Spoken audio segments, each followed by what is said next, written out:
მოგესალმებით, ჩვენ ძვირფასო მეგობრებო, მე ვარ რუსუდან ტყემალაძე, არქიტექტორი და ჩვენს არხზე დღეს ვისაუბრებთ ამ ბოლო პერიოდის ალბათ ერთ-ერთ ყველაზე გახმაურებულ და შეიძლება ითქვას ტრენდულ თემაზეც კი. მე ვგულისხმობ 2026 წლის პრიცკერის პრემიის დაჯილდოებას და ახალ ლაურეატს სმილიან რადიჩ კლარკს. მაგრამ სანამ უშუალოდ რადიჩის შემოქმედებაზე დავიწყებთ საუბარს, შეგახსენებთ, რომ გამოიწეროთ არხი, დაალაიქოთ ვიდეო და ამ სახით დამეხმაროთ არხის გაზრდაში. თქვენთვის ეს სულ 2 წამი იქნება და ძალიან მარტივია, ჩემთვის კი ძალიან დიდი დახმარება იქნება თქვენი მხრიდან. ზოგადად ალბათ მოგეხსენებათ, რომ პრიცკერის პრემია გახლავთ ჩვენი პროფესიის უმაღლესი ჯილდო, რომელსაც ხშირ შემთხვევაში ადარებენ ხოლმე ნობელის პრემიას, თუმცა კი მინდა გითხრათ, რომ განსხვავებულია როგორც პრიზის ოდენობა თანხობრივი, აგრეთვე განსხვავებულია კონცეპტუალური მიზეზი თუ რა საჯილდოებენ, ასე ვთქვათ. თუ კი ნობელის პრემია გადაეცემა ხოლმე როგორც წესი რაღაცა კონკრეტული ღვაწლისთვის, კონკრეტული პროდუქტის, კონკრეტული მიღწევის ან კონკრეტული ნაწარმოების შექმნისთვის, ჩვენ შემთხვევაში პრიცკერის პრემია არ აჯილდოებს კონკრეტულ შენობას და კონკრეტულ პროექტს. პირიქით, პრიცკერის პრემია ყოველთვის ხაზს უსვამს შემოქმედის მთლიან ბექგრაუნდს, ასე ვთქვათ, მის კონცეპტუალურ ხედვებს, მის ინოვაციურ ღვაწლს პროფესიაში და საერთოდ ასე ვთქვათ, განიხილოს მთლიანად არქიტექტორის შემოქმედებას, ამითი არის საინტერესო.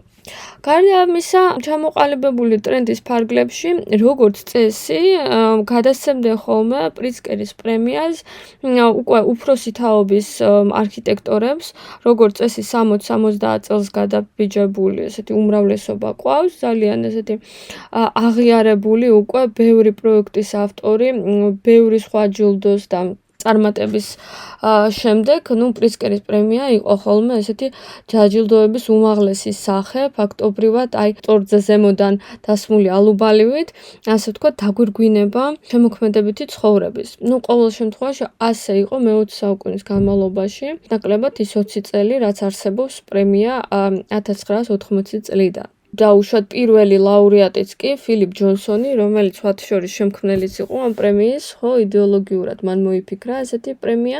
80 იყო მიტანებული, თუ სწორედ მახსოვს, იმ პერიოდში, როდესაც გადასცეს მას პირველს ეს პრემია და მე ვფიქრობ, ასაკმაც ითამაშოთ გარკვეული წილი ამ ბავშვი, ვინაიდან, ხა ასეთ ასაკში უკვე ეთყობა რამდენი ხანი იცხოვრებდა ფილიპ ჯონსონი და გადასცეს თან სიმბოლურად პირველი მას. თუმცა ვინ მოელოდებოდა, რომ ფაქტობრივად ამდენი წელი კიდევ იცხოვრა, მადლობა ღმერთს ფილიპ ჯონსონმა და 99 წლის ასაკში გარდაიცვალა. მინდა გითხრათ, რომ 21 საუკუნეში ტრენდი ცოტათი იცვლება იმ თვალსაზრისით, რომ ჩამოიწია ნელ-ნელა ასაკის ზღვარმა. ოღონდ ეხლა გეგონებოთ, რომ 20 წლის სტუდენტებს დაურიგეს ახლა პრიცკერის პრემიები, ეგრე არ არის, რა თქმა უნდა. თუმცა ყველაზე ახალგაზრდა პრიცკერიანტი მინდა გითხრათ, იყო 44 წლის რიუა ნიშიზავა, რომელმაც კაზუო სეჯიმასთან ერთად გაიმარჯვა 2010 წელს. შემდგომ ყველაზე ახალგაზრდა არის ალეხანდრო არავენა 2016 წელს, 48 წლის იყო, ვანგ შუ იყო 12 წელს, ისიც 48 წლის იყო და მერე უკვე ზევით და ზევით, ზაჰა იყო მაგალითად 53-ის, აგრეთვე ტადაო ანდო. შესაბამისად, მოკლედ ხვდებით, ხო, ახლა როგორი რანჟირება გვაქვს, 48 წლის არქიტექტორი მაინც ითვლება, რომ ახალგაზრდა არქიტექტორია. შესაბამისად, ასეთი მაღალი დონის ჯილდოს მიღება ძალიან მნიშვნელოვანი ამბავია. დღეს ჩვენ ვსაუბრობთ ჩილელ არქიტექტორზე, სმილიან რადიჩ კლარკზე, რომელიც ფაქტობრივად გახლავთ ალეხანდრო არავენას კოლეგაც, თანამემამულეც და მე ვფიქრობ მეგობარიც. და ფაქტობრივად დიდი განსხვავება არ არის, მათ ასაკში 2 წლით არის რადიჩი უფროსი და წელს მოკლედ ხვდა ასეთი დიდი პატივი მას წილად, რეალურად შეგვიძლია ვთქვათ, რომ ჩილესთვის ძალიან დიდი სიხარულია, როგორც ჩანს, იმიტომ რომ უკვე 2 პრიცკერიანტი ყავს ასეთ პატარა და ეგზოტიკურ ქვეყანას შედარებით დიდ და ესე თითქოს და უფრო არქიტექტურულად მოწიფულ ქვეყნებთან შედარებით, ხო? ძალიან ბევრი მithქმა-მოთქმა გამოიწვია თვითონ რადიჩის პიროვნებამ და მისმა შემოქმედებამ. ბევრი რამე წავიკითხე კომენტარებში, მაგალითად ზოგიერთი თვლიდა, რომ ისეთი განსაკუთრებული არაფერი გაუკეთებია და რისთვის მისცეს პრემიაო, გაუგებარი იყო ხალხისთვის. ზოგიერთი პირიქით ძალიან აქებდა და ბევრისთვის იყო უცნობი უბრალოდ მისი შემოქმედება. გულახდილად რომ გითხრათ, მე ვიცოდი მხოლოდ ერთი პროექტი რადიჩის შემოქმედებიდან, ისიც არის სერპანტინ პავილიონი ლონდონში. 2014 წელს მოკლედ იყო ავტორი ამ პავილიონის და გაჩვენებთ მე დღეს ამ პროექტს. იმის იქით, არ ვიცოდი არც მე რა ჰქონდა გაკეთებული, შესაბამისად, კარგიც არის, იცით, ამ თვალსაზრისით პრიცკერის პრემია, რა კი აი ამ ბოლო წლების ესეთი მნიშვნელოვანი ტრენდია, რომ გააშუქონ და ხაზი გაუსვან მაინც და მაინც აი ესეთ არც თუ ისე გახმაურებულ, მოდი ესე ვთქვათ და სუპერ ცნობილ არქიტექტორებს, მაგრამ არანაკლებ საინტერესო კონცეპტუალური შემოქმედებით მქონე ავტორებს, ხო? ვეცადე შემესწავლა მისი ბიოგრაფია, მისი ცხოვრება და კონცეფცია და შესაბამისად ამ ვიდეოში ვეცდები რომ გადმოვცე თუ რა მოვიკვლიე. დავიწყოთ საუბარი სმილიან რადიჩის ბიოგრაფიაზე და პირველ რიგში ალბათ განმარტოთ მისი სახელი, რა კი ბევრი დაიბნა თუ რატო ჰქვია ჩილელ არქიტექტორს რადიჩი. საქმე გახლავთ იმაში, რომ მამამისი იყო ხორვატი, ხოლო დედამისი ბრიტანული წარმოშობისაა, შესაბამისად, თვითონ არის დაბადებული ჩილეში, მაგრამ ესე იგი მამამისის გვარია რადიჩი, დედამისის გვარია კლარკი, როგორც ლათინურ ამერიკაში არის ესე იგი მიღებული ფაქტობრივად დედის და მამის ორივე გვარი აქვს მას და ქვია, სმილიანი ალბათ მამამ დაარქვა. მინდა გითხრათ, რომ ვიდეოებს თუ მოისმენთ და ინტერვიუებს და სხვას, თვითონ საუბრობს ინგლისურად, მაგრამ საკუთარ სახელს წარმოთქვამს როგორც ესმილიან, იმიტომ რომ ეს არის ესპანური ენის წესი. ესპანურად სმ და ეს შტ და ესეთი თანხმოვანი ასოები სიტყვის დასაწყისში არ შეიძლება. ენა არ იძლევა ამის საშუალებას, ამიტომ არანაირი შტეფანი და სტეფანი და ესეთი სახელები შეუძლებელია, ესტებანი იქნება, რა თქმა უნდა, ხო? ასევე, სმილიანიც ვერა და ამიტომ, თვითონ წარმოთქვამს როგორც ესმილიან და ალბათ ესპანურენოვან მოკლედ გამოთქმაში ეს იქნება სწორი, თუმცა იწერება სმილიანი და ჩემი აზრით არც ეს არ არის შეცდომა.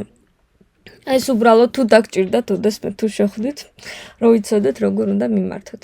როგორც თქვით, დაიბადა თვითონ რადიჩი ჩილეში, სანტიაგოში, დედაქალაქში. აგრეთვე ისწავლა ჩილეში, ისწავლა ჩილეს კათოლიკურ უნივერსიტეტში, სხვათა შორის ისევე როგორც არავენამ და აგრეთვე როგორც არავენამ, შემდეგ გააგრძელა თავისი არქიტექტურული სწავლა ვენეციის უნივერსიტეტში. არაჩვეულებრივი უნივერსიტეტია სხვათა შორის, ცნობილიც არის და ძალიან მაღალი რეპუტაციის მატარებელიც, ახლა როგორც მინიმუმ კარლოს კარპა ასწავლიდა იქ და კარპას შესასვლელია დაპროექტებული კარპას მიერ.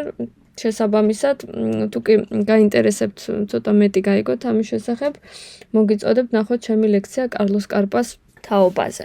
შესაბამისად, რადიჩმა მიიღო ძალიან კარგი განათლება.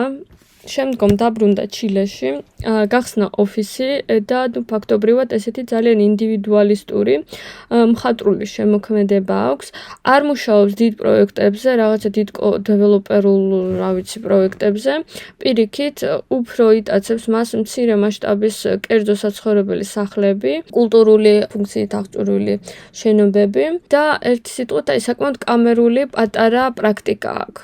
გარდა ამისა, ძალიან მნიშვნელოვანი არის, მისთვის შემოქმედებით და პირად ცხოვრებისთვის ის, რომ მისი მეუღლე გახლავთ მარსელა კორეა, საკმაოდ ცნობილი ჩილელი მოქანდაკეა, რომლის ნამუშევრებს მე გაჩვენებთ დღეს, რა კი მისი პროექტის თანამონაწილე არის რამოდენიმესი და გარდა ამისა, თავისი ოჯახისთვის აქვს აშენებული რამდენიმე ძალიან საინტერესო სახლი, ფაქტობრივად ესეთი მართლა განსხვავებული და უცნაური კონცეფციით და გადააზრებით. ასე რომ, მოკლედ, ესეთი საინტერესო ბექგრაუნდის ადამიანი არის და 2026 წელს, როგორც ვთქვით, გახდა ფაქტობრივად პრიცკერის პრემიის ლაურეატი. მინდა წაგიკითხოთ პრიცკერის პრემიის ჟურის გადაწყვეტილებაში აღნიშნული სიტყვები.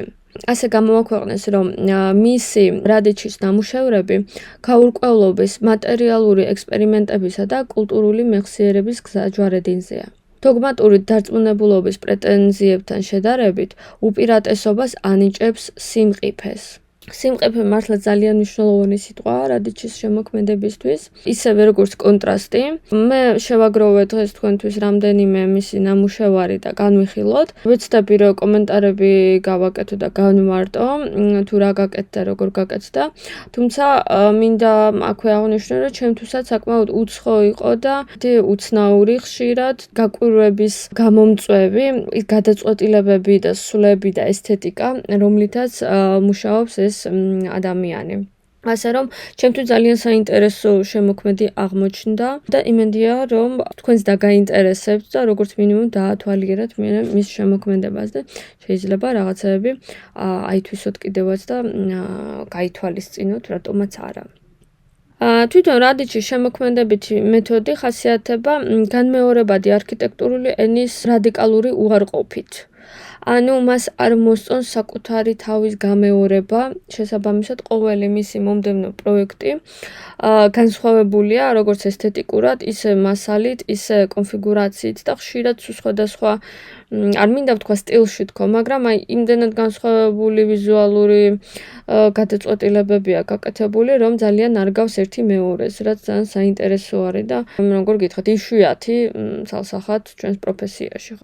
და ინდივიდუალიზმი და ყოველი ობიექტის უნიკალურობა არის მისთვის ძალიან მნიშვნელოვანი ფილოსოფიურ დონეზე და ამას ვნახავთ. თვითონ პრიცკერის პრემიის სიტყვის წარდგენაზე თავის ნამუშევრებს ადარებს ბუზის სიცოცხლეს, ასე ვთქვათ, ძალიან მყიფე, მყისიერი, მოკლე და შესაბამისად ეს მყიფე არქიტექტურის ესეთი კონცეფცია არის მისთვის ძალიან მნიშვნელოვანი და თუგნებოდ პოეტურიც. მინდა წაგიკითხოთ მცირედი ციტატა რადიჩის მოხსენებიდან პრიცკერის პრემიის გადაცემის საღამოს. ძალიან საინტერესო სიტყვა წარმოთქვა. არქიტექტურა არსებობს დიდ, მასიურ და გამძლე ფორმებს შორის. სტრუქტურებს, რომლებიც საუკუნეების განმავლობაში მზის ქვეშ დგანან და ჩვენს ვიზიტს ელოდებიან.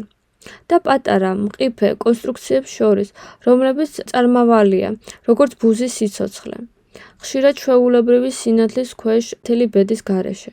განსხვავებული დროების ამ დაძაბულობის ფონზე ჩვენ ვცდილობთ შევქმნათ გამოცდილება, რომელიც ემოციურ არსებობას ატარებს და ადამიანებს წაახალისებს შეჩერდნენ და გადახედონ სამყაროს, რომელიც გვერდს ასე ხშირად გულგრილად უვლის.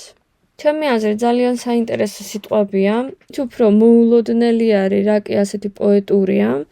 ვინაიდან ახლა ჩვენი პროფესია ასე სტერეოტიპულად რო ავიღოთ, მაინც უფრო გაიაზრებოდა ხოლმე რაღაცნაირად უფრო ხისტად, ვიდრე სხვა ხელოვნების მიმართულებები.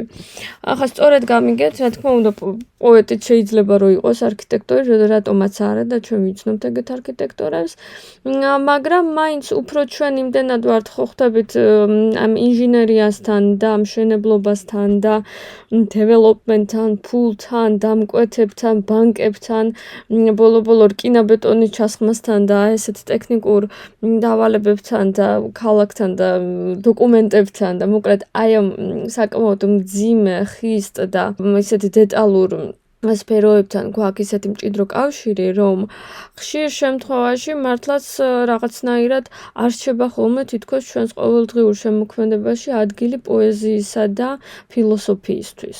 სამწუხარო რეალობა არის ეგრე ხშირად, ხო?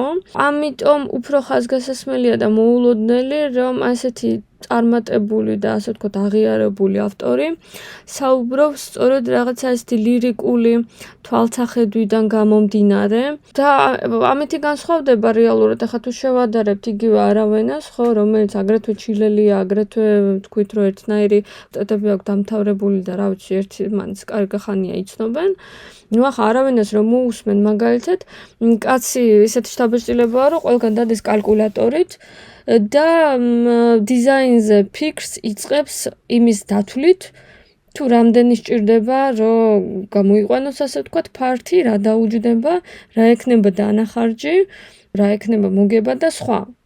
მარვა კრიტიკებ არავითარ შემთხვევაში პირიქით ძალიან საინტერესო და ძალიან საჭირო მიდგომა აქვს მასაც, იმიტომ რომ მისი კონცეფცია ძალიან განსხვავებულია და მიმართულია იმაზე, რომ რაც შეიძლება მეტი დავზოგოთ და რაც შეიძლება მეტი მივცეთ ხალხს. ძალიან ალტრუისტული და კარგი მიმართულება აქვს მას, მაგრამ აი რადიკალურად განსხვავდება ახლა რადიჩის პიროვნებისა და შემოქმედებისგან, მაგალითად, ვინაიდან ახლა გასაგებია ხო, რომ ბუღალტერიასთან ახლოს არ დგას ეს ყველაფერი, რაც აგიკითხეთ. გარდა ამისა, ძალიან დამაინტერესა ბოლო ფრაზამ, რომელშიც საუბრობს სამყაროზე, რომელიც გვერდს ასე ხშირად გვივლის ხოლმე. ანუ ჩვენ კი არ ვუვლით გულგრილად სამყაროს გვერდს, არამედ ჩვენს მიღმა სამყარო თვითონ რაღაცნაირად ცხოვრობს და ვითარდება.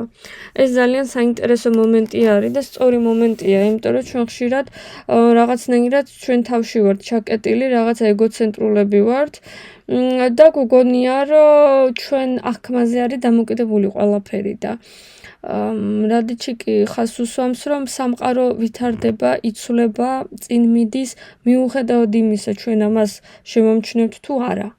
ამიტომ ჯობია რომ შევამჩნიოთ ალბათ, ხო?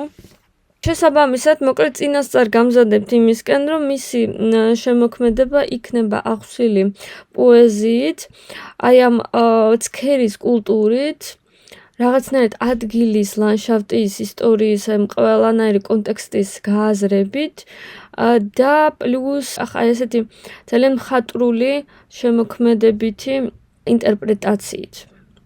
აი ამასთან დაკავშირებით მინდა სურათებიც გაჩვენოთ, აი ქვევით მაგალითად ეს არის თვითონ და მისი მეუღლე, მარსელა კორეა, რომელიც ვახსენე წეღან და მარჯვნივ გვაქვს კორეას ერთ-ერთი ქანდაკება. ფაქტობრივად ძალიან საინტერესო ესეთი ორგანული კონცეფცია აქვს ამ ქალსაც და ხშირად იყენებს ბუნებრივ მასალებს და ესეთ ბუნებრივ ფორმებს თავის შემოქმედებაში, ისევე როგორც მისი მეუღლე იქცევა არქიტექტურაში. დავიწყოთ საუბარი უშუალოდ არქიტექტურაზე და ვნახოთ 2005 წლის ეს არაჩვეულებრივი კერძო სახლი, კასა პიტე, რომელიც აშენებულია ჩილეში, ფაქტობრივად ზღვის სანაპიროზე, კლდეებში, ხედით ოკეანეზე. პირველ რიგში უნდა აღვნიშნოთ ის, რომ რადიჩს საერთოდ უყვარს ბუნებრივი მასალები. კინაბეტონსაც დიდი დოზით იყენებს, რა თქმა უნდა, მაგრამ იმის იქით ძალიან უყვარს ქვა, ხე და ეს ხელთუქმნელი მასალები. განადამუშავებული ქვა, არამედ ისეთი ბუნებრივი ქვა, როგორც შეგვიძლია ვიხილოთ, არ ვიცი, სადმე სანაპიროზე ან ტყეში. მაგალითად, სახლის სახურავზე აქვს მთელი ექსპოზიცია ამ ქვების. რეალურად ქანდაკებები უფროა ეს, ვიდრე რაიმე ფაქტობრივი დანიშნულების მქონე ქვები, თუმცა შეიძლება ჩამოჯდეს კიდევაც ადამიანი მათზე. და ხშირად დავინახავთ ჩვენ როგორ იყენებს ბუნებრივ მასალებს აი ამ თავისი პირველადი სახით. თვითონ სახლი არის დანაწევრებული, მინდა გაჩვენოთ გეგმა. ფაქტობრივად ორი ნაწილი არის ზედა სახლი და ქვედა სახლი, რომელიც დაკავშირებულია შემდგომ ერთმანეთთან და ეს ყველაფერი არის კლდეებზე აშენებული. ისეთი შთაბეჭდილება თითქოს კლდეშია ნაკვეთი თვითონ ეს სახლი. ზემოდან დგას ესეთი ყუთივით გრძელი შემინული ნაწილი რკინაბეტონის, ძალიან ხისტი და მართკუთხა. ფაქტობრივად ისეთი არის რა, მოდერნისტულიც გარკვეული თვალსაზრისით. და რა აინტერესებს ახლა რადიჩს ყველაზე მეტად? საინტერესებს საერთოდ ამ არქიტექტურის და გეოლოგიის ურთიერთობა ერთმანეთთან, ანუ ხისტი, არქიტექტურული, როგორც ვთქვით, რკინაბეტონის ყუთი, ძალიან ესეთი მართკუთხა მათემატიკური ფორმა და ამასობაში ბუნებრივი რელიეფი, ხო ეს კლდოვანი ლანდშაფტი, ანუ ბუნებრივისა და არაბუნებრივის, ანუ ხელოვნურის ურთიერთობა ერთმანეთთან. სხვა მხრივ კიდევ აინტერესებს თავშესაფარი და ამასობაში ექსპოზიცია, ანუ გამოფენა თვითონ აი ამ სივრცის. თავშესაფარი საერთოდ როგორც ყოველი სახლი, საცხოვრებელი სახლი, ერთგვარი თავშესაფარია, რა თქმა უნდა, კლიმატური პირობებისა და სხვა ადამიანებისგან და მხეცებისგან. შესაბამისად, აი სახლი, ტირე, თავშესაფარი ეს ძალიან ცნობილი თემაა, მაგრამ ამასობაში ეს მისი თავშესაფარი გამჭვირვალეა, ხო, დიდი დოზით, რეალურად ძალიან დიდი შემინული ფასადები აქვს ხედით სანაპიროზე. შესაბამისად, ეს ურთიერთობა აინტერესებს ერთმანეთთან, რა გვაქვს დაფარული, დამალული და რა გვაქვს გამოფენილი ღია. გარდა ამისა, სიმძიმისა და გახსნილობის ურთიერთობა ერთმანეთთან, აქაც მგონი გასაგებია ეს თემა, გაუმჭვირვალე, შევსებული მძიმე და პარალელურად დიდი პლასტები, გამჭვირვალე, ჰაეროვანი და ღია. ასე რომ ეს სახლი არის ფაქტობრივად ადამიანის საცხოვრებელი ასეთ დრამატული ბუნების შუაგულში. ძალიან ლამაზი თანამედროვე სახლია. ფაქტობრივად მთელი თავისი აი ამ დაუმუშავებელი ბეტონის კედლებით და როგორც ვთქვით, ესეთი მოუპირკეთებელი ზედაპირებით. კიდევ ეს ძალიან საინტერესო რესტორანია, ძალიან მომეწონა ეს გადაწყვეტა, რომ ნახეთ, რკინაბეტონისა და ლითონის ესეთი ყელი გადახურვა, რომელიც უჭირავს დიდ საინტერესო ესეთ ლითონის კონსტრუქციას, ეს ყოველივე ეყრდნობა ბუნებრივ ლოდებს. ანუ ნახეთ, ფაქტობრივად გაჩვენებთ, აი როგორ ამონტაჟებენ ამ ლოდებს. აი, ჩვეულებრივი ლოდი არის, მოიტანეს, როგორც იყო ბუნებრივი ესეთი.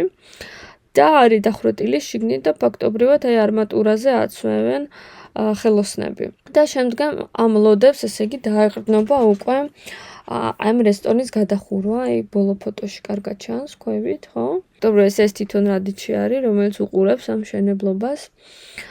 და ესეთი ორიგინალური გადაწყვეტა, რა ვიცი, არ მინახავს, მე მგონი ჯერ, სადაც ეს უზარმაზარი ლოდები არის ფაქტობრივად კოლონის ნაცვლად გამოყენებული. ძალიან საინტერესო ვიზუალური ეფექტი აქვს, ხო, როგორც მინიმუმ, ძალიან უცხოა. გარდა ამისა, ფაქტობრივად რთული შესასრულებელი თემაც არის, მაგრამ მეორეს მხრივ რატომაც არა, ხო, შესაძლებელია. მაგრამ გარდა ამისა, მინდა ხაზი გაუსვა, რომ როგორ ეფექტს ქმნის ეს თვითონ მხატვრული თვალსაზრისით. ანუ ეს უზარმაზარი ლოდები ქვეცნობიერად პირდაპირ გვიბიძგებს ვიფიქროთ დაუშვოთ სტოუნჰენჯზე, ან ესეთ მეგალითურ უძველეს ნაგებობებზე, ხო, რომლებიც არის ფაქტობრივად პრეისტორიული დროის წარმოუდგენელი კულტურების შემოქმედება, იმიტომ რომ ჩვენ არც კი ვიცით, მაგალითად სტოუნჰენჯი ვინ ააშენა, რისთვის ააშენა, როგორ ააშენა და ასე შემდეგ, ხო? ანუ აი არქაულობაში ჩავყავართ აი ამ გადაწყვეტილებით. და როგორი კონტრასტია, ნახეთ, ერთის მხრივ ხო არის ეს არქაული კოდი თვითონ ამ ლოდების გამოყენებით, როგორც აი მთავარი მზიდი ელემენტი გაქვს, ასე კი ეს მონოლითური უზარმაზარი ქვა. და თან გათლილიც რო არ არის, ანუ კოლონის სახე კი არა, აქ მიცემული, არამედ აი თითქოს ბუნებრივი ქვა არის, ჩვეულებრივად. და ზემოდან ასეთი ულტრათანამედროვე, ელეგანტური, თხელი, თანამედროვე მასალებით შეკრული გადახურვა და შემინვა გარშემო. ანუ რეალურად ისევ ნახეთ ურთიერთობა სუპერ ძველსა და სუპერ ახალს შორის, რაც საერთოდ უნდა გამოგიტყრეთ, რომ ჩემი საყვარელი თემაა, ეგ ძალიან მიყვარს მე შემოქმედებაში, ეგეთი ძალიან ძველი და ძალიან ახალი კოდების გამოყენება ერთად თუ კი რა თქმა უნდა ლამაზად არის გაფორმებული, კარგად არის გადაწყვეტილი და ამ შემთხვევაში მოკლედ მე პირადად ძალიან მომეწონა ეს გადაწყვეტა. ჩემი აზრით ძალიან ელეგანტური სივრცეა. კიდევ გაჩვენებთ აი ჩემს მიერ თავში ნახსენებ სერპანტინის პავილიონს 2014 წლის მისი შექმნილი პავილიონია. ორი სიტყვით გეტყვით რა არის პავილიონის კონცეფცია. ეს პავილიონი არის დროებითი, ვინაიდან თვითონ ამ სერპანტინის დამკვეთი ვინც არის ყოველ წელს ცნობილ არქიტექტორებს აშენებინებს ახალ პავილიონს და ერთი წელი დგას მერე ეს პავილიონი. შემდგომ ახლა ხშირად გადაიტანენ ხოლმე სხვაგან, ესეც მაგალითად არ დაუშლიათ გადაიტანეს ადგილზე ინგლისში. ყოველ შემთხვევაში თვითონ ამ პარკში, სადაც დგას ხოლმე სერპანტინის პავილიონი, მოკლედ ერთი წელი უწევს მხოლოდ და ყოველ წელს მოკლედ ახალ-ახალი გახსნა არის და პრეზენტაცია და ცნობილი არქიტექტორები და სხვა. როგორც ვთქვით, რადიჩს მოუწია 2014 წელს აი ესეთი პავილიონის შექმნა, რომელიც, რა ვიცი, ახლა შევხედავ თუ არა, ესეც ლოდს გავს, ხო? ფაქტობრივად ხელოვნურად ესეთი გამჭვირვალე მასალისგან შექმნილი ვითომ დიდი ლოდია, რომელიც ეყრდნობა ნამდვილ ბუნებრივ ქვებს. ფაქტობრივად ძალიან ინტერაქციულია, იმიტომ რომ შიგნით შესვლა შეიძლება, სიარული შეიძლება, აგერ აქ სკამების გაზდა, საერთოდ პავილიონს აქვს ხოლმე პატარა კაფეს დატვირთვის ფუნქციაც მათ შორის, როგორც წესი, რაღაცა სუბუქ სასმელებსაც ყიდიან ხოლმე იქ რაღაცა წყალი, ჩაი, კოკა-კოლა, ეგეთი რაღაცეები. რეალურად არის ხოლმე, მოკლედ აი დროებითი საგამოფენო ესეთი სივრცე. ანუ განსაკუთრებული პრაქტიკული დანიშნულება არ გააჩნია მას, ეს არის უბრალოდ არქიტექტურული ინოვაცია, ვინაიდან თვითონ პავილიონი არის ხოლმე სანახაობა. ამ შემთხვევაში თვითონ რადიჩი განიხილავდა ამ დავალებას, როგორც ფოლიის პატარა პავილიონი ფოლის სტილში. ეს ფოლი რა არის, ახლა ორი სიტყვით უნდა გითხრათ. ფოლი არის ესეთი ბერნარ ჩუმის მოგონებული ნოუ-ჰაუ. ბერნარ ჩუმი იყო ესეთი არქიტექტორი, რომელმაც შექმნა მთელი სერია ესეთი ფოლიების, ანუ პარკში დადგმული, კაცმა რო თქვას, ფუნქციის უქონელი პატარა პავილიონების, პატარა ჯიხურები, თუ გნებავთ პატარა რაღაცა გადახურული თავშესაფრები, რომლებშიც ანუ ფუნქციურად არაფერი არ იყო, თავდაპირველად შიგნით, უბრალოდ ესეთი წითელი ლითონის ძალიან ლამაზი კონსტრუქციები იყო პარკში, მწვანე პარკში. კონტრასტულად იმ ბუნებასთან და რეალურად ძალიან მე აითვისეს ზოგი ბავშვები სათამაშო გახადეს, ზოგში რა ვიცი კევებს ყიდიდნენ მერე და ზოგი რა, მაგრამ ჩუმის ჩანაფიქრი იყო ზოგადად რომ უნდა ყოფილიყო უფუნქციო და თვითონ სიტყვა ფოლი არის ფრანგული სიტყვა ფოლი, რომელიც აი ქართულად როგორ მოვთარგმნო, იცით? აი ჩვენ რასაც ბეზელუშკას ვეძახით, ხო, ბოდიში ბარბარიზმისთვის, მაგრამ ამაზე კაი, უფრო გასაგებია, ხო, მე მგონი.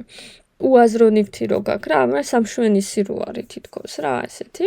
აი ეს კულტურა გახლავთ. შესაბამისად, რადიჩი საერთოდ მას უყვარს ძალიან რეფერენსები და ძალიან უყვარს შევიდეს დიალოგში წინარე ეპოქების და თავის უფროს კოლეგებთან, არა მხოლოდ სტოუნჰენჯთან დაუშვათ და რაღაცა ძალიან უძველეს კულტურებთან, არამედ აი ცოტა ხნის წინ არსებულ აი ამ ფოლის კულტურასთან და ამ შემთხვევაში ხა ბერნარ ჩუმისთან აქვს ესეთი რაღაცა დიალოგი რა. ზის მოკლედ რადიჩის შემოქმედება თანამედროვე არქიტექტურის მთლიან კონცეფტში, ხო და ხან ვის ესაუბრება ხოლმე და ხან ვის და რეფლექსირებს მოკლედ თავისი უფროსი კოლეგების ნამუშევრებზე ხშირად. აქაც გვაქვს ესე იგი სიმყიფისა და მუდმივობის თემა შემოაქვს ფილოსოფიურ დონეზე, იმიტომ რომ ერთი მხრივ არის ქვა, რომელიც არის ალბათ ყველაზე მუდმივი, ყველაზე ესეთი სტაციონარული, მძიმე და ესეთი მასალა, ხო? და მეორე მხრივ არის ესე იგი სიმყიფე, ანუ ეს ქვაც კი არის გახვრეტილი, ნახეთ და როგორი თხელი და სინთეტიკური კედლებით არის შემოფარგლული თვითონ ეს სივრცე. შესაბამისად, მოკლედ აი ამ შეუთავსებელი ორი რადიკალური განსხვავებული თემის შეჯვარება აქვს. გარდა ამისა, ისევ ბუნებრივი და ხელოვნურის დაპირისპირება ერთმანეთთან და პლუს როგორც ვთქვით, ეს არის დროებითი არქიტექტურა. შესაბამისად, აი მოკლედ ძალიან ესეთ კონტრასტებზე მუშაობს რადიჩი. ახლა მინდა გაჩვენოთ ძალიან უცნაური სახლი. ახლა გულახდილად რო ვთქვათ, ჩემი აზრით ერთ-ერთი ყველაზე უცნაური სახლია, რაც მინახავს. სახლს ქვია House for the Poem of the Right Angle. სახლის სწორი კუთხის პოემისთვის. ეხლა ეს რა არის? სწორი კუთხის პოემა ეს არის ლე კორბუზიეს ნამუშევარი. შესაბამისად, აქ კაცმა რო თქვას, ლე კორბუზიეს ნამუშევარს მიუძღვნა რადიჩმა სახლი. ხა მინდა გითხრათ, თუ ვინმე იმას ფიქრობთ, რომ დედა რაღაცნაირად არ მომწონს, როგორ გამოიყურება და მე ამ სახლში არ ვიცხოვრებდიო, მინდა დაგამშვიდოთ, რომ არავინ ალბათ არ დაგპატიჟებს აქ საცხოვრებლად, იმიტომ რომ ეს სახლი ეკუთვნის რადიჩის ოჯახს, ანუ მათი საცხოვრებელი სახლია ერთ-ერთი. დღეში პატარა ესეთი სახლი აქვს და შესაბამისად თავის მეუღლე იყო აგრეთვე თანაშემქმნელი ამ სახლის, ხო, კოლაბორატორი და ამიტომ მის შემოქმედებასაც ვნახავთ ინტერიერში. მინდა გითხრათ, რომ როგორი სახლია, ნახეთ, შიდა ეზო აქვს და შიდა ეზოს გარშემო განვითარებული დაუტიხრავი ესეთი ამორფული სივრცეებია. რეალურად ძალიან პატარა სახლია, მაგრამ ყველაფერი თავის ადგილზეა, ხო, საძინებელიც, საერთო ოთახიც, სამზარეულოც და მეორე სართულიც გააჩნია ფაქტობრივად, აგერ კიბის უჯრედიც ჩანს და სამკვანძიც. ასე რომ ყველაფერი თავის ადგილზეა და ახლა შევხედოთ ინტერიერს. ნახეთ როგორია. მართლაც რომ თავშესაფარია ტყეში. თან ისეთი შთაბეჭდილება არა კი ხით არის მოპირკეთებული ყველა ზედაპირი ინტერიერში, ისეთი შთაბეჭდილება არის, რომ რაღაცნაირი ხის გამოქვაბულში ხარ თუ ფუღუროში ხარ, ხო, რაღაცნაირი ძალიან უცნაური გამოცდილება იქნება. ასე მგონია აქ ცხოვრება. თან ინტიმურობა, თან ბუნებასთან გაკავშირი, იმიტომ რომ შიდა ეზო გაქვს, ნახეთ შემინული, აი წეგან გეგმაში რაც გაჩვენეთ. აგერ ბატონო, ეს ოთხკუთხედი ასიმეტრიული შიდა ეზო. აი, მას უყურებთ შიგნიდან, ინტერიერიდან. პლუს კიდე ქანდაკებების თავისებურება, ხო, თითქოს ცოცხალია ეს ქანდაკება, ისეთი აი ლიანის შთაბეჭდილებას ქმნის. და ფაქტობრივად ისეთი განცდა თითქოს აი ტყეში ხო ხარ, მაგრამ აი ტყე შემოდის შენს ინტერიერში ყველაფერთან ერთად. და პლუს პატარა აუზიც აქვს გარეთ, ეგერ ბატონო. ასე რომ ძალიან უცნაური კონფიგურაციის სახლია, ხო? აი როგორც ხედავთ თავზე სდირქები ადგას, ეს შემინულია აქედან შუქი შემოდის შიგნით და თითქმის არ აქვს ფანჯრები. ფანჯრები აქვს მხოლოდ შიდა სივრცეში იყურება, თავის თავში იყურება, თავის ეზოში. ასე რომ მოკლედ აი მართლა საინტერესო იქნებოდა აქ ცხოვრება, მე ვიტყოდი, რა ვიცი, არ ვიტყოდი უარს მაგალითად რამდენიმე დღის აქ გატარებაზე, საინტერესო გამოცდილება იქნება ჩემი აზრით. მინდა გაჩვენოთ ერთი ესეთი ძალიან პატარა და საინტერესო ობიექტი. ეს გახლავთ ავტობუსის გაჩერება ავსტრიაში რამდენიმე სოფელს შორის მდებარე მარშრუტზე. კრუმბახი ქვია ერთ-ერთ სოფელს და აი მისმა ხელისუფლებამ სწორედ მოიწვია 7 სხვადასხვა ინტერნაციონალური არქიტექტორი და 7 გაჩერება, მოკლედ დაპროექტებული ამ მარშრუტზე, სულ სხვადასხვანაირი არქიტექტურით. მოგიწოდებთ რომ დაგუგლოთ და დაათვალიეროთ, აბსოლუტურად განსხვავებული ნამუშევრებია და ეს ეკუთვნის რადიჩს, ესე იგი ესეთი ძალიან პატარა შემინული სივრცე, რომელსაც თავზე ადგას კაიხანი უყურე რა არის მეთქი და აღმოჩნდა ჩიტების სახლი. მოკლედ აქაც არ დატოვა ბუნება ყურადღების გარეშე.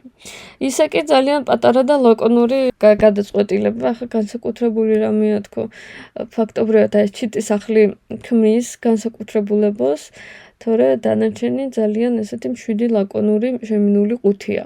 შემეძლო რომ არ მეჩვენებინა, იმიტომ რომ ჩვენ ასე იგი სამხატვრო აკადემიის სტუდენტებს იმდენი შრომა გვაქვს ჩადებული ავტობუსის გაჩერების დაპროექტებაში პირველ კურსზე, მოგახსენებათ, ეს არის ჩვენი პირველი სერიოზული მოცემულობა და ფაქტობრივად დიდი სენტიმენტებით ვართ ხოლმე მე დაკავშირებული საერთოდ ავტობუსის გაჩერებასთან. შესაბამისად, როგორც კი საინტერესო რამეა, ყოველთვის ვცდილობ ხოლმე რომ ყველას ვაჩვენო. ეხლა კი მიმართოთ უფრო დიდ და საინტერესო პროექტებს. აი მაგალითად ეს იყო ჩემი აზრით ძალიან კარგი საინტერესო პროექტი. ეს გახლავთ მეღვინეობა VIK Winery ქვია ამ დაწესებულებას. ფაქტობრივად ულამაზესი ჩილეური ბუნების შუაგულში ჩასმული ობიექტია. აი მოდი ზეთხეთში ვნახოთ. დრონის სურათზე კარგად ჩანს, ხო? გარშემო გვაქვს ულამაზესი ვენახები. ფაქტობრივად არის მთის ფერდობი, ხო და მთის დაბალ კალთაზე უკვე ვაკეში რო გადადის, აქ გვაქვს უზარმაზარი ლამაზი ვენახი და ვენახის შუაგულში ასეთი ძალიან საინტერესო შენობა, რომელიც ტექნოლოგიურიც არის, მაგრამ თან ვიზიტორთა ცენტრია. შესაბამისად, აი ძალიან ესთეტიზირებულია მისი მთელი ეს სახე, ხო? ჯერ კონსტრუქციაში შევხედოთ ამ სურათში კარგად ჩანს თვითონ ეს სახურავი როგორ არის მოწყვეტილი კედლებისგან. რკინა-ბეტონია ყველაფერი და სწორედ ამ კადრში კარგად ჩანს ჩანაფიქრი, რომ თითქოს სახურავი დაწეულია ჰაერში და გაყინულია თითქოს აი ამ ყისიერებაში, ხო, რაღაცა მომენტია ნაჩვენები. ძალიან ლამაზი გეომეტრიაა ჩემი აზრით. პლუს ეს ყველაფერი დამშვენებულია თვითონ აი ამ აუზით შენობის წინ, ნახეთ როგორია.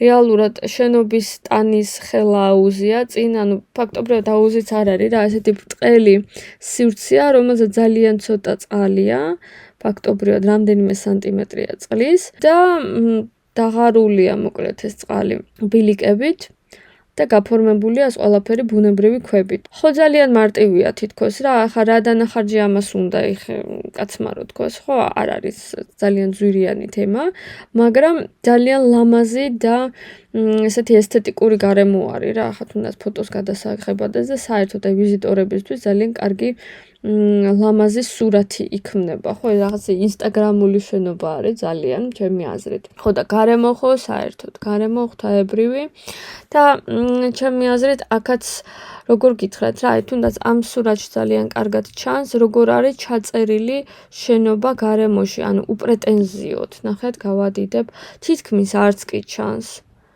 ისეთი მშვიდი, დაბალი, თავისთვის მყოფი რაღაცნაირი შენობაა და თან ეს ვენახი, ნახეთ, აფარებული როა კიდე ფასადზე.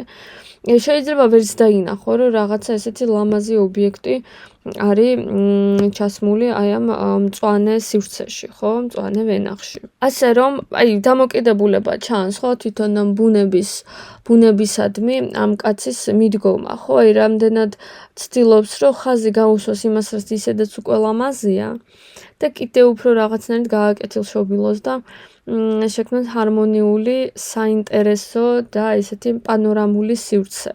და პლუს ქვები უყვარს ძალიან როგორც ხვდებით. შევხედოთ კიდევ ცოტა უფრო დიდ ობიექტს, ეს არის ბიო-ბიოს რეგიონალური თეატრი ჩილეში. ეს არის პოლიკარბონატის ფასადი, რომელიც აცვია რკინაბეტონისა და ლითონის კარკას. იდეა იყო იმაში, რომ როგორც წესი, ესეთი დიდი თეატრები და ოპერის საოპერო დარბაზები და ესეთი დიდი თეატრები, როგორც წესი, ანუ კლასიკურ არქიტექტურაში დაუშვათ, არის ხოლმე დახურული, კამერული, რაღაცნაირად ელიტისტური, უბილეთოდ რო ვერ შეხვალ და ხო ხვდებით რა, რაღაცნაირად ძალიან დახურული ესეთი მაღალფარდოვანი სივრცეა. ამ შემთხვევაში კონცეფცია იყო საპირისპირო, უნდოდათ გამჭვირვალე თეატრი, რომელიც ანუ შუქი როცა ანათებს საერთოდ კარკასიც კი ჩანს, როგორც ხედავთ, ხო? იმიტომ რომ ნაწილები არის შემინული, ნაწილები არის დაბურული თეთრი პოლიკარბონატი, რომელიც ესე იგი დღისით თეთრია და ღამით გამოსჭივის შუქი და საღამოს. შესაბამისად უნდათ ჰაეროვანი, გახსნილი, გამჭვირვალე, ესეთი ძალიან ლიბერალური სივრცე, ძალიან ანტიელიტისტური თუ გნებავთ, ანუ ყველას მიმღებლობა რო აქვს, აი ესეთი სივრცე უნდათ და რეფერენსები იყო თვითონ ამ შენობისთვის ფარანიც, ღრუბელიც და ესეთი ატმოსფერული ობიექტები. ისე რომ საკმაოდ ჰაეროვანი და ელეგანტური შენობა გამოვიდა. შევხედოთ კიდევ ერთ ძალიან საინტერესო ობიექტს რადიჩის შემოქმედებაში. ეს არის ნავე საშემსრულებლო ხელოვნების ცენტრი, რომელიც რეალურად გახლავთ ძველი მიტოვებული ინდუსტრიული შენობის კონვერსია. ანუ ეს შენობა იყო არსებული, მიტოვებული, ეს საწყლად, არავინ არ იყენებდა და ეცადნენ მაქსიმალურად აღედგინათ, გაეწმინდათ, შეენარჩუნებინათ ყველაფერი რაც იყო და პლუს კიდე გაეუმჯობესებინათ და შეეტანათ ახალი ფუნქცია. ამ შემთხვევაში ხა საშემოქმედებო ხელოვნება ალბათ გესმით ხო, რაც არის თეატრი, ცეკვა, ესნაირი პერფორმანსები, გამოფენები და სხვა, ну უფრო სასცენო შემოქმედება. და ამის აღსანიშნავად, ნახეთ, შენობის სახურავზე დგავენ ესეთ შაპიტოს ტიპის ცირკის ელემენტია, რაც საცირკო კარავია, რომლის აღმართვას, როგორც თვითონ ამბობს ერთ-ერთ ინტერვიუში რადიჩი, 7 საათი სჭირდება ამის აღმართვას და რეალურად 7 საათში შეგიძლია მიიღო ახალი შენობა. რა მაგარია რა, ანუ სად ეხა თვეობით და წლობით რო აშენებ რაღაცა ინფრასტრუქტურას და სად 7 საათში რო შეგიძლია მიიღო ამხელა სივრცე გადახურული შენი სასცენო ხელოვნებისთვის. ხო? ფაქტობრივად, ესეც არის უძველესი კულტურა, ესეთი საცირკო კულტურა, რომელიც დაკავშირებულია მოძრაობასთან, გადატანასთან ამ ცირკის, ხო, აი მოძრავი ცირკი, ფაქტობრივად ქალაქიდან ქალაქში, სოფლიდან სოფელში რომ გადადის, ესეთი nomad, ანუ ესეთი მოხეტიალე ცირკი და შესაბამისად აი შემოაქვს ეს კულტურული ბექგრაუნდიც აი ამ თავის ახალ შენობაში. აი გაჩვენოთ ახლა სხვა სურათებიც, ნახეთ როგორი არის. ანუ ეს შაპიტო თვითონ როგორც ამბობ, შეიძლება იყოსო და შეიძლება არც იყოსო. ანუ სავსებით შესაძლებელია რომ მოიხსნას, ან ნაწილობრივ მოიხსნას. ახლა ამ შემთხვევაში უფრო პატარაა მაგალითად და ეს ნაწილი არის მხოლოდ ზედა სამკუთხედი და უფრო დაბლა არის რა დაწეული, თორე შეიძლება მაღლა აწიონ და უფრო სხვანაირად კიდევ გაზარდონ. ასე რომ იძლევა თავისუფლებას ესეთი შემოქმედებითი ინტერპრეტაციისთვის, მრავალფუნქციურია, ხო?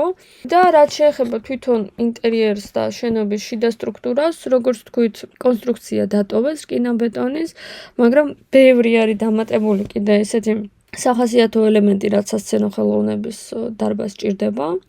და პლუს გაფორმებულია ესეთი ჭრელი, ძალიან სახალისო ფერებით, თუნდაც ეს მაჯენტა რადღირს, ხო? გარდა ამისა, წითელი, მუქი, შავი, ხის ფაქტურები და მოკლედ საკმაოდ ესეთი თანამედროვე და საინტერესო შენობა გახლავთ. კიდევ მინდა გაჩვენოთ ესეთი პატარა საცხოვრებელი სახლი. ესეც არის ფაქტობრივად რადიჩის ესეთი მედიტაცია ზღვის ნამუშევარზე. კერძოდ კი თვითონ სახლს დაარქვა პრიზმის სახლი პლუს ტერასის ოთახი. ეს არის ფაქტობრივად იაპონელი არქიტექტორის კაზუო შინოჰარას ნამუშევარზე მედიტაცია. აი მინდა გაჩვენოთ, ეს გახლავთ კაზუო შინოჰარას პრიზმული სახლი, როგორც თვითონ ეგრეთ დაარქვა, Prism House. 1971-74 წლების შემოქმედებაა მისი. ფაქტობრივად სამკუთხედი სახლია, ნახეთ, ეს იგი სამკუთხედია, ეს ჭრილში ხედავთ. ორსართულიანი სახლია, კიბით ავდივართ ესეთი პატარა ანტრესოლივით სართული გვაქვს ზევით და რეალურად ძალიან პატარა საცხოვრებელი სივრცე არის. ფოტოში ჩანს კიდევაც, ხო, როგორ არის, ეს არის ეს მზიდი კოჭი, ხის, აი ეს კოჭია, რომელსაც ეყრდნობა ეს დაქანებული კედელი ტირესახურავი. ძალიან საინტერესო სახლი არის რა, კაცმა რო თქვას. წმინდა იაპონური და საერთოდ შინოჰარასეული ესეთი ინტერპრეტაცია, ტრადიციული იაპონური და თანამედროვე არქიტექტურული ტენდენციების შეჯვარებაა ეს იმ პერიოდის 70-იანი წლების. და თან შინოჰარა მინდა გითხრათ, რომ არ არის უბრალოდ ხელწამოსაკრავი კაცი, ეს ძალიან დიდი იაპონელი არქიტექტორია და სხვა ყველაფერთან ერთად რომ თვითონ ხო მაგარი იყო და პლუს კიდე ძალიან მაგარი მოსწავლეები ყავდა და როგორც მინიმუმ პრიცკერის პრემიის ლაურეატი ტოიო იტოს მასწავლებელი გახლავთ შინოჰარა. ვთქვით, ხო, საკმაოდ ცნობილი პიროვნება, საკმაოდ მაგარი ესეთი საინტერესო ავტორია. შესაბამისად, აი რადიჩი ისევ დიალოგშია წინამორბედ წარმატებულ საინტერესო ავტორებთან. ეს არის ძალიან მნიშვნელოვანი, იმიტომ რომ ახლა წინასწარ ხო ნახეთ ხან ლე კორბუზიეს ელაპარაკება, ხან ბერნარდ შუმის და აგერა კიდე კაზუო შინოჰარას. ეს ახასიათებს რადიჩს საერთოდ ესეთი პოლიკულტურულობა და ინტერესი კონცეპტუალური აი ამ გადააზრებისკენ. შესაბამისად, მოკლედ ახლა შევხედოთ მის ვარიანტს, Prism House-ის მის ვარიანტს. აქ გვაქვს ორი სივრცე. ერთია უშუალოდ აი ეს სამკუთხედი სახლი, ფაქტობრივად ესეთი ორქანობიანი გადახურვის ქვეშ პატარა შემინული სივრცე. ძალიან მომწონს როგორაა გადაწყვეტილი, რომ აი ეს სადაც გადახურვა აქვს ზედა ნაწილი გაუმჭვირვალე და შავია ესეთი ხით, ხო, შემოსილი და ლითონით გადახურვის მხარეს და ქვედა ნაწილი არის მთლიანად გამჭვირვალე. დიზაინერული თვალსაზრისით, რა ვიცი, მე ძალიან მომეწონა, ლამაზად არის რა გაკეთებული, პანორამული ხედები გაქვს თან სახლიდან. ზევით კიდე ერთი სართული იქნება დახურული. საძინებელი სავარაუდოდ. გამოდის ეს ყველაფერი ხის ტერასაზე, რომელიც ეს ტერასა ნახეთ შემოშენებული არის არსებული ხის გარშემო. ანუ ფაქტობრივად სახლი და მთელი ეს პროექტი ცდილობს, რომ არ შეაწუხოს ტყის იქაური გარემო. ხო, მოერგო, თვითონ მოერგო, კი არ მოჭრა ეს ხე, არამედ მოერგო და მოიპატიჟა ეს ხე ფაქტობრივად თავის ტერასაზე, როგორც მეგობარი, თუ გნებავთ, სტუმრად არიან ერთი მეორესთან. საკმაოდ ესეთი პატარა, ლაკონური, მაგრამ ძალიან საინტერესო სახლია, ხო, საცხოვრებლად. და ახლა წავედოთ ბოლოსკენ და შევხედოთ, ესე იგი, კიდე რამდენიმე ძალიან ექსტრავაგანტულ პროექტს ჩემი გადასახედიდან ეგრეა ნამდვილად. ის პროექტი გახლავთ პავილიონი ჩილეს არქიტექტურისა და ურბანიზმის 22-ე ბიენალე ყოფილა, ჩემო მეგობრებო, 2023 წელს, სადაც ფაქტობრივად დადგეს ესეთი დროებითი პავილიონი, რომელიც განზრახ გავს უზარმაზარ გაბერილ ბალიშს ან თერმოჩანთას. აი თერმოჩანთა თუ გინახავთ, ფაქტობრივად ეგ არის რა, ოღონდ დიდი ძალიან. და რეალურად ეს შენობა ვერ ფუნქციონირებს ტექნიკური დახმარების გარეშე, ვინაიდან ჰაერით არის გაბერილი. აი ეს მანქანები გამუდმებით უბერავენ ამ ჰაერს, იმიტომ რომ არ უბერონ, მე ჩაიჩუტება უბრალოდ და მაგაზე არის გათვლილი რა, რომ აი ფაქტობრივად მიბმული არის აი ამ ტექნოლოგიაზე მყისიერად. და კონცეფცია ამის იყო მოწყვლადი საცხოვრებელი სივრცეები. მოწყვლადი ეს მივთარგმნე ესე, ინგლისურად არის vulnerable habitats. ხო და თვითონ ეს vulnerable ეგ არის რა, ფაქტობრივად ესეთი დაუცველი მოწყვლადი და ესეთი რა, რომელსაც უდახმარება სჭირდება. შესაბამისად, აი ფაქტობრივად ამის სიასახვა არის რა, ეს იყო ბიენალეს თემა საერთოდ და ეს მოწყვლადი საცხოვრებელი სივრცეები და ასეთი ინტერპრეტაცია მისცა რადიჩმა. გარდა ამას კონცეფციას თავი რო დავანებოთ, უბრალოდ ვიზუალურად ძალიან უცნაური შესახედია. არაფერს არ გავს იქიდან, რაც მანამდე ვნახეთ და საერთოდ რა ვიცი მე, არაფერს არ გავს, არქიტექტურა საერთოდ არ გავს, ხო? რაღაცნაირი უფრო პერფორმანსის სივრცეა, ქანდაკება. როგორ გითხრათ რა, საერთოდ ბიენალეს და გამოფენას და ამისთან რაღაცებს უხდება რა, ესეთი სითამამე. რატომაც არა, კაცმა რო თქვას და პლუს არის ესეთი მაღალ ტექნოლოგიური შენობა კაცმა რო თქვას რა, იმიტომ რომ არის სინთეტიკური მასალა გარშემო და როგორც ვთქვით, მთლიანად არის მისი კეთილდღეობა მიბმული აი ამ აპარატებზე. რაღაცნაირი ფილოსოფიური შემადგენელი ამაშიც არის რა გარკვეულწილად. ჩვენი თანამედროვე ცხოვრების კრიტიკაც შეიძლება იყოს გარკვეული თვალსაზრისით, იმიტომ რომ ჩვენ ძალიან მიბმულები ვართ ათასგვარ აპარატებზე, მანქანებზე, ხელოვნურ ინტელექტზე და დანადგარებზე, ხო? მოკლედ ესეთი ყოფნისა და არაყოფნის ბიორნოთუბის თემა ერთის მხრივ და მეორეს მხრივ სისუსტისა და ამასობაში მონუმენტალურობის შორის ესეთი დაპირისპირებაა, იმიტომ რომ დიდია, გაბერილია, ბრჭყვიალაა, ხო, აი რამხელა მასშტაბია, ჩანს ქუჩაში ძალიან ესე აქტიურად, უცნაურია, გინდა მიხვიდე ნახო, მაგრამ ამასობაში აი გაბერილი ბუშტი არის რა, ესეთი, რომელსაც გამორთავ თუ არა, დენსკვიტიდან მაშინვე ჩაიჩუტება.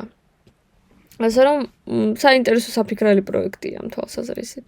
კიდევ მინდა გაჩვენოთ ესეთი საინტერესო პავილიონი, რომელიც შეიქმნა ალექსანდრ მაკუინის გაზაფხულის 2022 წლის კოლექციის საჩვენებლად.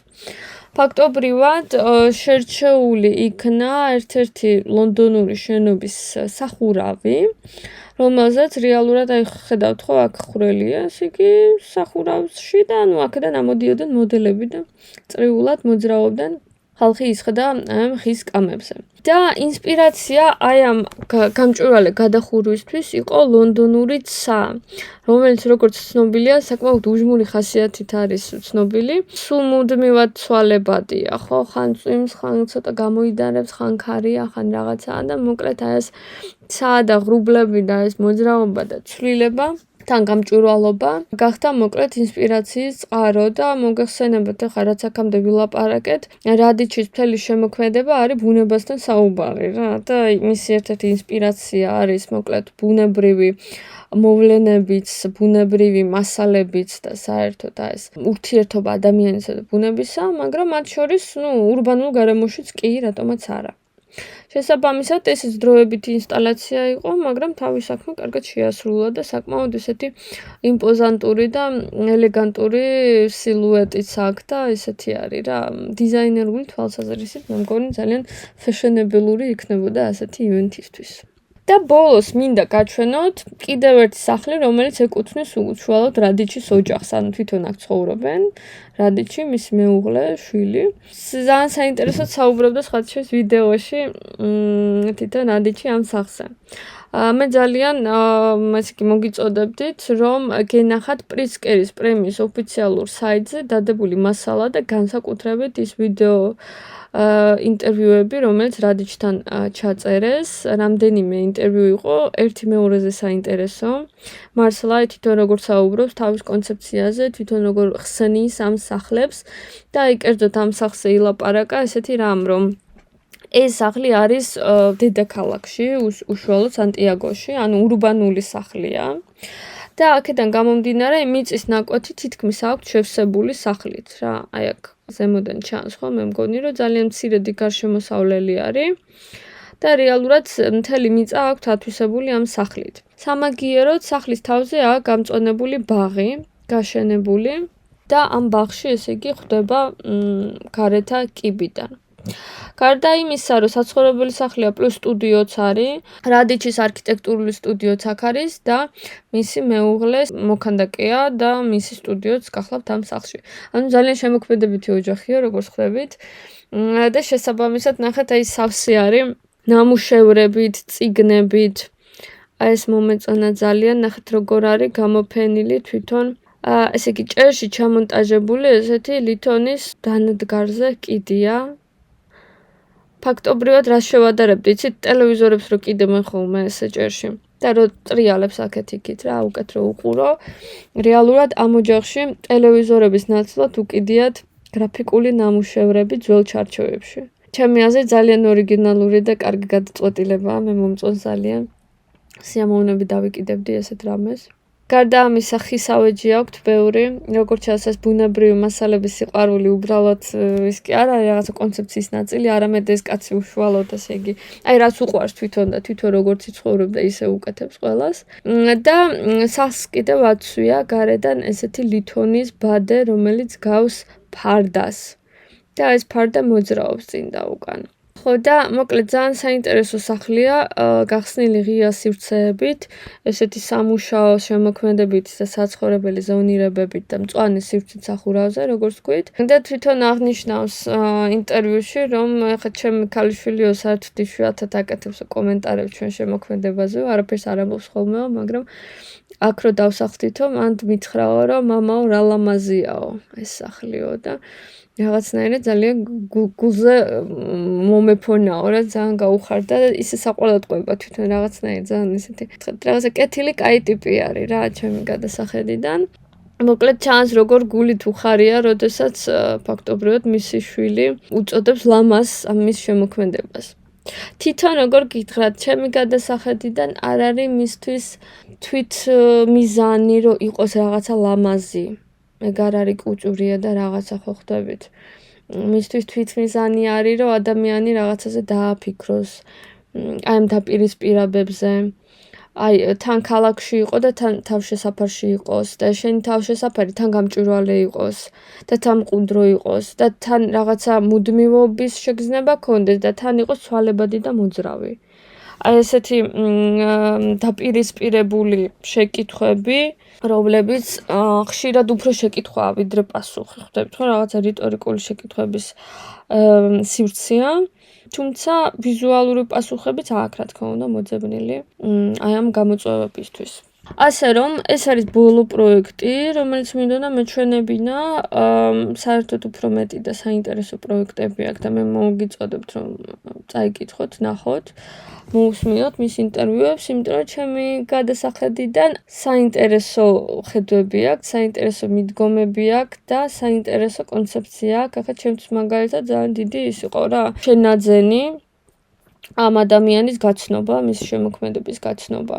ასე რომ მადლობა პრიცკერის პრემიას ამისთვისაც, ხო? იმიტომ რომ პრიცკერი რაღაცნაირად აი ამ ბოლო წლებში ცდილობს წამოსწიოს, როგორც ვთქვით, სწორედ ეს ნაკლებად ცნობილი, მაგრამ საინტერესო კონცეფციების მქონე არქიტექტორები და მისცეს მათ მეტი გასაქანი. ასე რომ, ჩემო ძვირფასო მეგობრებო, იმედია საინტერესო იყო დღევანდელი საუბარი თქვენთვის. კიდევ ერთხელ გთხოვთ, რომ დაალაიქოთ ეს ვიდეო და გამოიწეროთ არხი, თუ კი არ გამოგიწერიათ ჯერ. სტატისტიკა გვეუბნება, რომ ნახევარზე მეტი ჩემი მსმენელების ყურებს ვიდეოებს გამოწერის გარეშე. ასე რომ ძალიან გთხოვთ გამოასწორეთ ეს შეცდომა და გამოიწერეთ. დიდი მადლობა თქვენი ყურადღებისთვის და სასიამოვნო დღეს გისურვებთ.